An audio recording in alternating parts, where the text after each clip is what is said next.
Okay, I think I found it. Oh my gosh. Hello, everyone. Okay. Okay, I can see the comments coming in.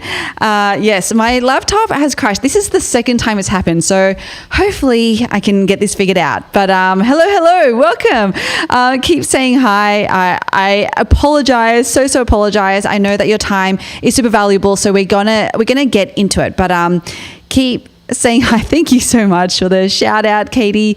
Yes, I am a little bit frazzled. It's Wednesday, it's hump day, and we all need a little bit of motivation on hump day, don't we? So that's kind of what I want to do a little bit of. Okay, so let's give each other a virtual tap on the back. Can you just put like some clap emojis or something in the comments?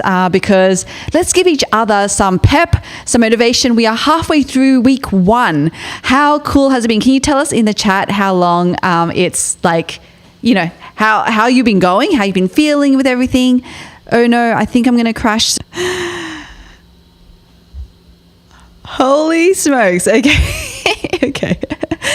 All right. Okay. I promise that this will happen. I'm like closing. I'm going to try to close every single thing that might be. Oh no. It looks like I've frozen again.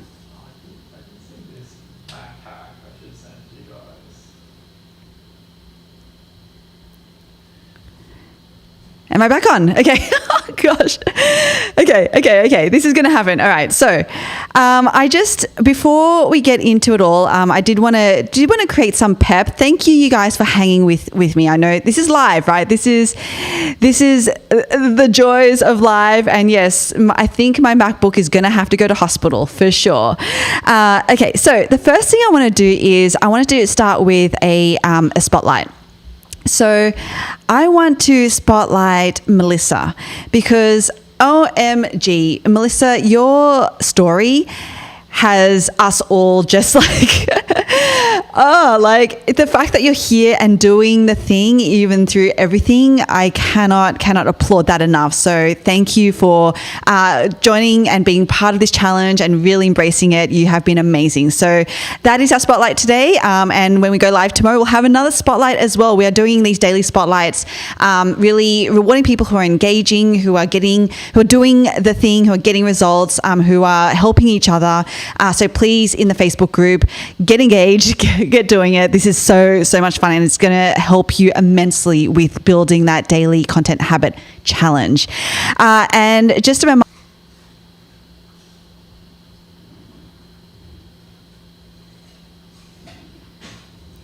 okay. I think I'm back on.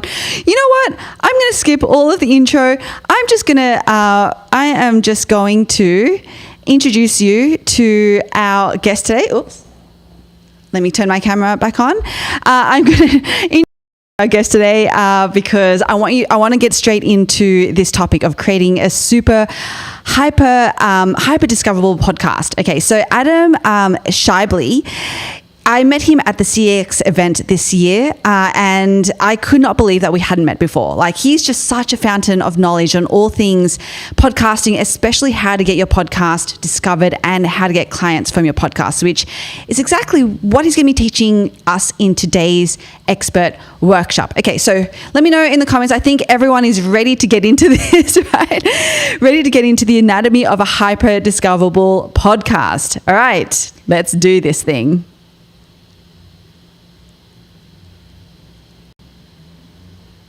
My friends, it's your buddy Adam Schaeuble from Podcasting Business School. I'm really excited to be here and be a part of this challenge.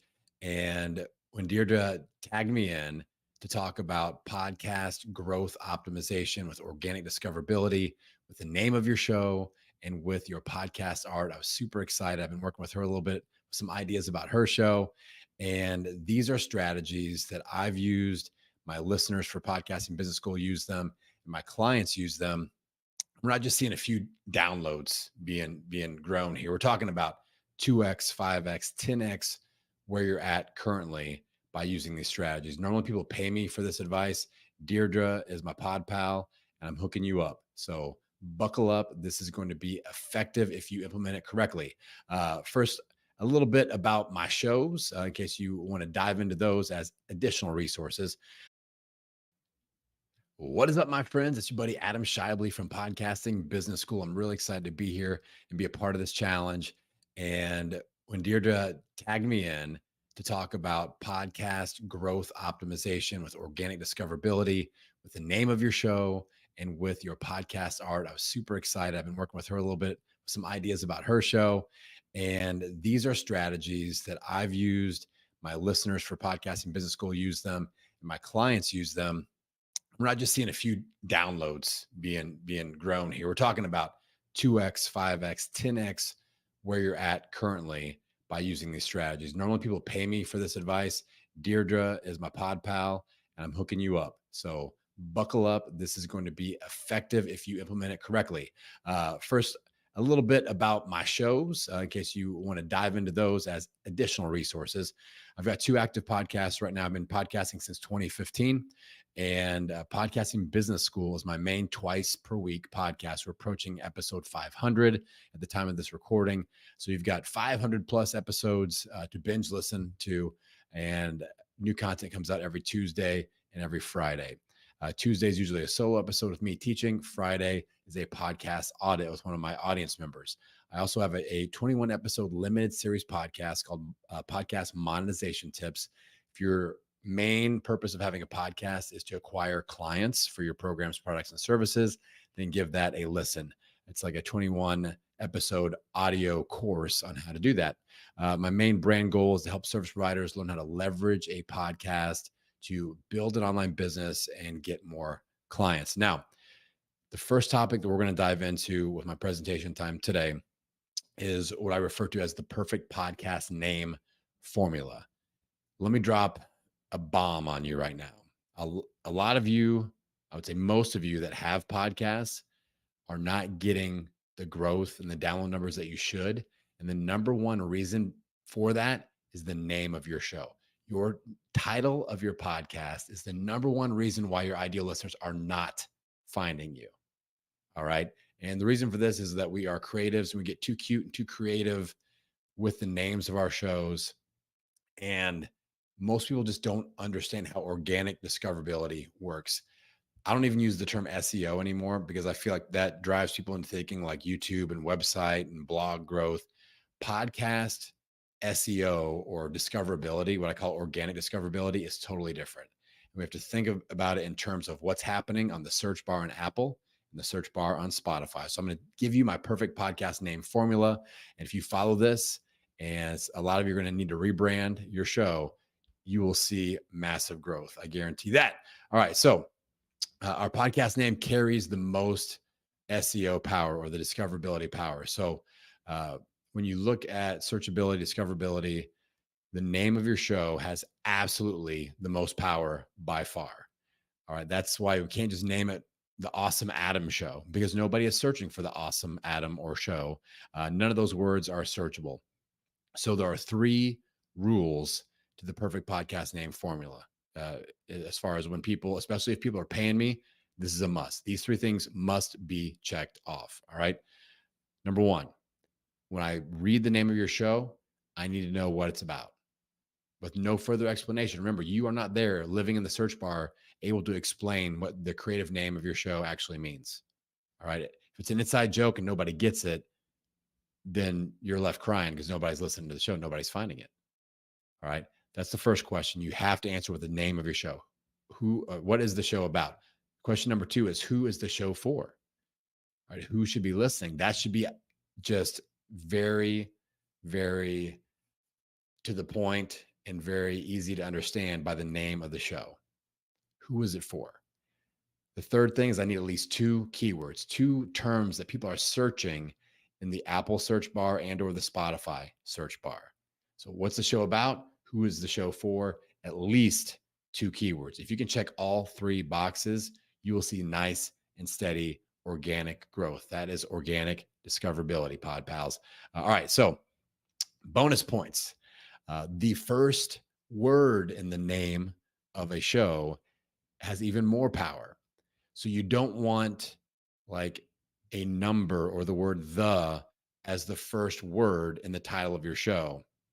So even if you've got a show called the business show for new entrepreneurs or something like that. You can have that in your art. You can call it the business show for new entrepreneurs, verbally. But I would just take the word "the" off of the title when you enter it into Libsyn or Buzzsprout or wherever you host your show. Just take the word "the" off the beginning so that it's the first word is business. My main show, Podcasting Business School, the first word is podcasting. So when people are searching podcasting, I carry a lot of weight there. I show up. All right. So we had to make sure we're making that first word in the title. That's the big keyword. That's the big search term that we want to show up for. If you wanted to optimize, that's the way that we go. All right. Now let's talk about a template to use. This is my perfect podcast name template. So it is big keyword, tips, conversations, discussions for keyword, and keyword. So you can look at my limited series podcast. I use this formula and it does really well for me. Podcast monetization tips for online coaches, consultants, and service providers. So podcast monetization is the big keyword. And then online coaches, consultants, and service providers are the sub keywords. You know exactly what it's about. Podcast monetization tips, you know exactly who it's for. Online coaches, consultants, and service providers. And we've got 4 keywords in there, right? Bonus points. So apply this to your podcast name. You're gonna have to rework it. Most of you have weird titles that don't make any sense. And I'll give you an example for my brand here in a minute. But well, I'm going to give it to you right now. So the original name of Podcasting Business School was Casting the Pod, a podcast about podcasting called Casting the Pod. Ha ha, so funny. Inside joke. Nobody got it. Nobody listened. I did 100 episodes as Casting the Pod, and my downloads were terrible. Less than 100 per episode for sure. And when I switched to Podcasting Business School, same content, how to build an online business, get clients, in the podcasting space. Now, organic discoverability, this formula that I just unpacked over the last 7 minutes, it started working for me. All of a sudden, 2x, 5x, 10x. So at the time of recording, I've got over 500,000 downloads on Podcasting Business School. And in the first 100 episodes, we're just scraping by at like 52 downloads per episode or something like that. So this really, really works. Casting the Pod was a show name that nobody got. Nobody is searching the terms casting, the, or pod for a show like mine. Look at the individual words in the name that you currently have for your podcast and ask yourself individually, is anybody searching for any of those terms that is looking for a show like yours? If not, we're in big trouble. And again, the name of your show will be the number one reason why it doesn't grow. One last thing on the name. A lot of people get tied into the brand, like, oh, my brand is Casting the Pod or Adam's Awesomeness or Be Awesome with Adam. And so let's say your website is Be Awesome with Adam and your book is called Be Awesome with Adam and you've got an offer called Be Awesome with Adam. If you make Be Awesome with Adam the name of your podcast, it's really going to suck because no one's going to find it. The show itself won't suck. I'm sure it's great content. It's awesome content. Be Awesome with Adam, but no one will find it. So you have to use my formula. The name of your show does not have to fit in with all your other brand stuff. And when people try to force that square peg into a round hole, it does not work. All right. So you have to break free of what your website name is, what your brand name is, what your book name is, because if it doesn't fit that formula, it won't work. If you follow the 3 steps, when I read the name, I want to know who it's for, what it's about, at least 2 keywords. You do that, it's going to win. All right. So let's move on and talk about your show art, your show logo. So the logo of your podcast. Let's dive into that next. And we're going to optimize it because organic discoverability is really a 2-leg relay race. The first leg is organic discoverability with the perfect podcast naming formula. But that only gets us to that part on Apple Podcasts or Spotify where there's lots of shows that showed up for whatever. So if somebody puts in podcasting tips, Podcasting Business School, my show is going to show up in the first 1, 2, or 3 images, but there's going to be 15 or 20. You can scroll and see lots and lots. All right. That's the second leg of the fight here, the second leg of the race, because now our search terms, our keywords worked, but we're fighting out for who gets clicked on next. And that's the art. So you can't mess with the art and have art that's hard to read or a big picture of your face and nothing else. So let's talk about optimizing your podcast logo, your podcast art. And I'm not talking about individual episodes. I'm talking about the brand of your podcast, the logo. All right, that's what we're talking about here. So let's optimize that a little bit. So kind of like what I just said, the keywords will bring the right people, but your show art has to close the deal. And we have to keep in mind that several shows are on that phone screen. So a lot of people design their podcast art on like Canva and it's on their computer and they see it all blown up and big and like, oh, it's perfect. But that little cursive squiggly writing is going to be invisible on a tiny phone screen with a ton of other images on there. All right. Or if it's, a lighter shade of white and a darker shade of gray, and it's hard to read, it's just not going to work. So we have to think about how do we attract their attention first to our show art and get them to click on that. Because, for those of you that search on Apple or Spotify for new shows and you're like, I'm interested in investing in real estate. So I'm going to put in real estate investing and see what pops up. You're probably going to pick one show, maybe two, and download some episodes. You're not going to go back and be like, what was that fifth one that I scrolled past because it was boring looking? Like, that's not going to work. All right. So how do we attract their attention and get them to click on our podcast art first? Let's talk. So I've got a bunch of tips right here. First tip is the text needs to be the star of the show. The text, not your face. All right. Huge mistake I see. You can just go on any podcast player app and you see giant pictures of people's faces, little tiny text. If I don't know who you are, if you put your face up on a billboard in Times Square and nobody knows who you are, don't put a giant picture of your face on your podcast art. That is valuable real estate. You can put your face on there, but the text needs to be the star of the show. Get the text on there so it's thick, easy to read font, make it big, and then there'll be little areas of blank space. That's where you put your face. The text needs to be the star of your show, not your face. Thick, easy to read text. Don't use cursive. Don't use squiggly font. Thick. I love League Spartan. League Spartan is my number one favorite podcast art font to use on Canva. Use the light dark rule. So if you've got a dark background, use light font. If you've got light background, use dark font. I see some people who are like dark red background with dark brown font or dark green font. And it's just like, it looks weird. It doesn't show up well. Another thing, like if you are putting your picture on there, if you have images on there and you have lighter skin, then do a dark background, or vice versa. So you don't disappear into the background, like your hair color, make sure that doesn't disappear in the background. So think about the light dark rule so that you've got lighter background or images and the opposite with the font and the text that you're using. Solid. So speaking about backgrounds, use a solid background color. My God, people put all kinds of weird stuff in there and it makes all the text hard to read. If you've got this really busy background with, unicorns and rainbows and all kinds of lightning bolts and stuff flashing around, and it's going through text that's usually too small and hard to read anyway, it's going to be darn near impossible to read what this show is about. And that's going to hurt you. I like using a shadow box with the title extension or the keyword. So you have that who it's for, a longer title extension. Use a shadow box, usually at the bottom of the image, to highlight those words. I really like highlighting one keyword in a color that isn't anywhere else on the art. So something that's really like, okay, our keywords are drawing them in, but what's the word that we want to draw their eyeballs to immediately so they're more likely to tap on our image and start downloading our episodes first. All right.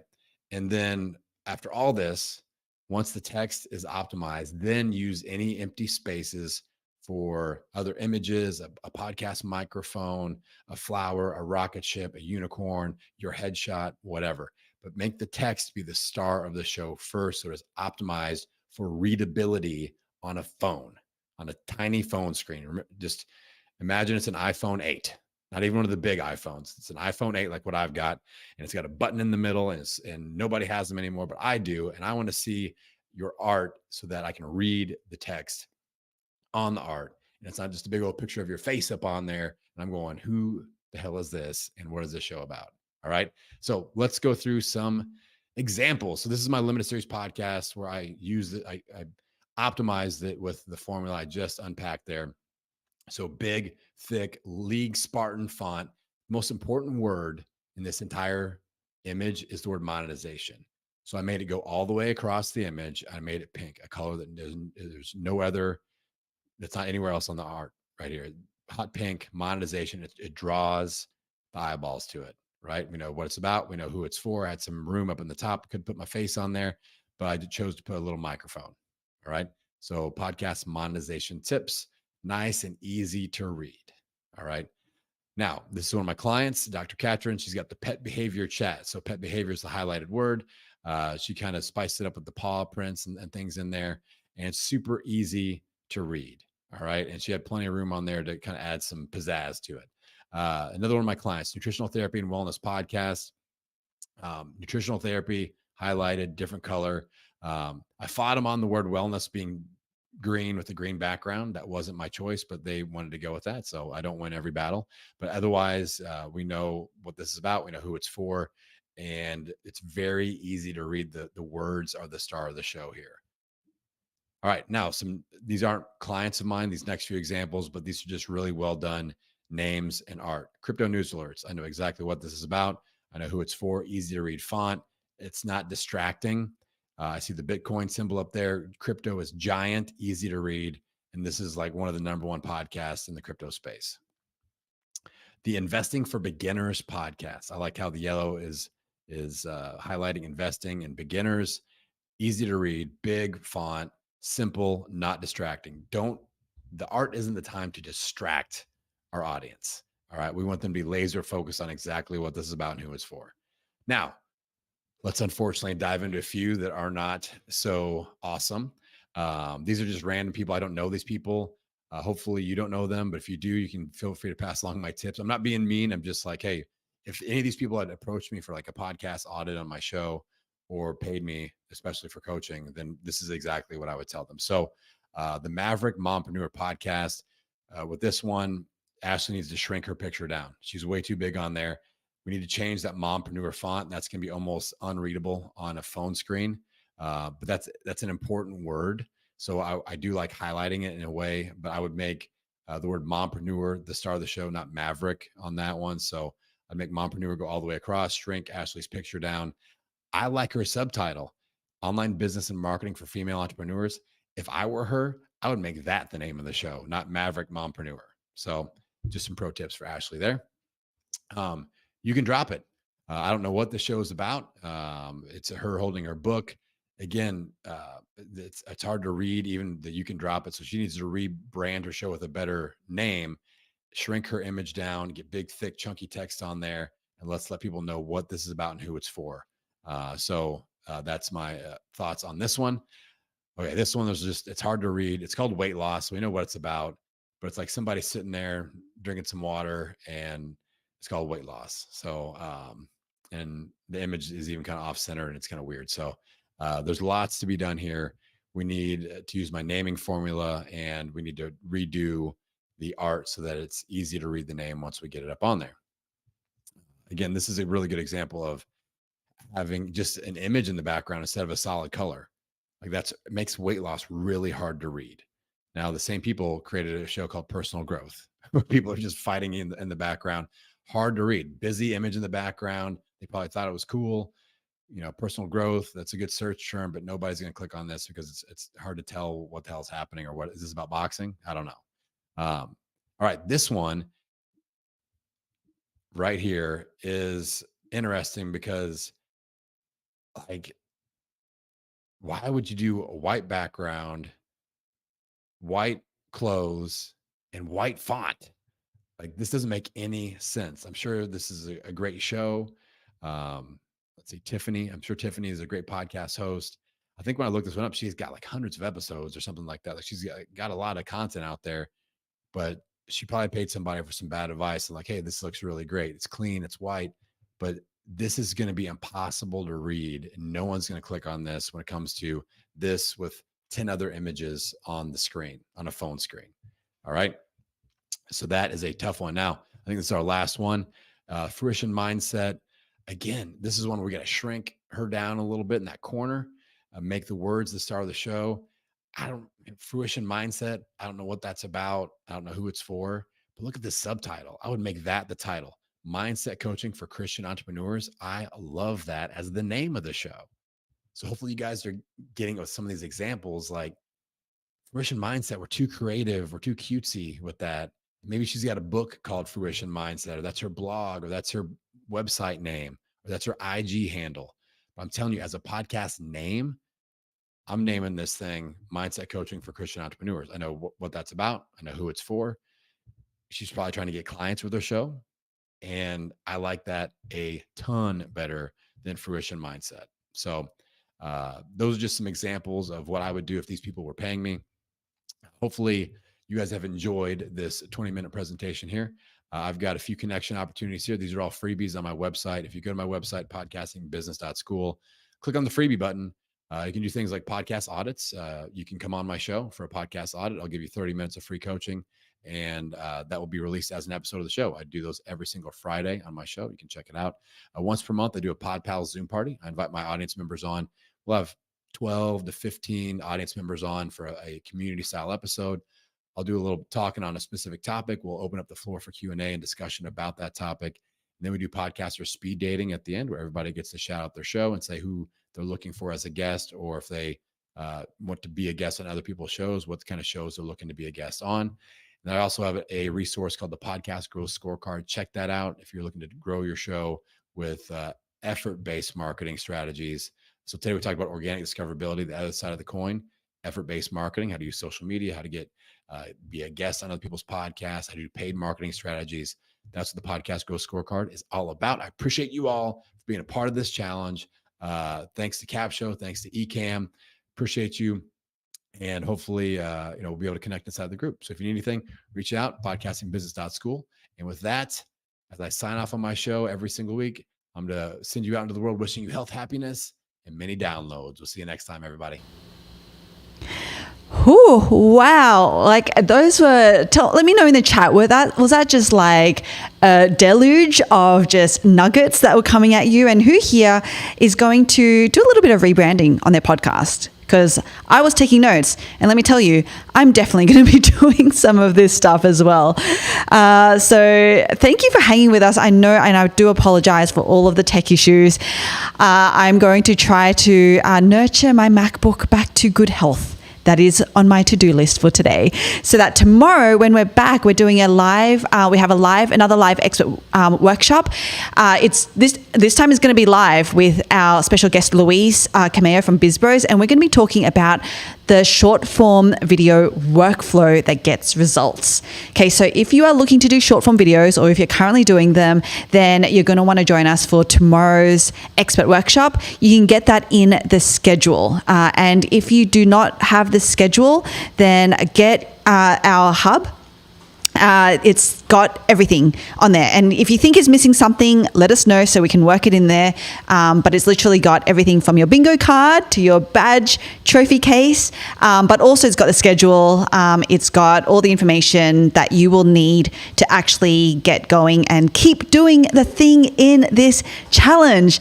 Oh my gosh. Okay. Thank you so much. If you are still catching up, please do, because we have a badge that we want to award you at the end of this week. This is the week one badge, which you can't see because it's for people who win it. They will get it in their emails. But all you have to do to get this badge is to publish every day of this week, 5 days. If you haven't done your recording yet, either your podcast or your show, then get that, do that, and then put it into Capsho, and you will get each of your posts, social media posts. I'm loving seeing everyone in the group posting their results and what they're posting. It's been so inspiring. It's so amazing to be doing this with you. So thank you for playing along. It's been amazing. And don't forget that by doing all of this, we have prizes to give out. Actually, tomorrow on tomorrow's live, we're actually going to be giving out a prize as well. So definitely come join us for the fun. All right. Well, thank you so much for joining us. And we will see you in the Facebook group. Let me put myself back on. Yes. Thank you so much for joining us. Thank you to the Ecamm team. You guys have been amazing. Thanks, Paul, for holding down the fort as we've been dealing with some of these tech challenges. But I really do appreciate you, and I'll see you in the Facebook group. Bye, everyone.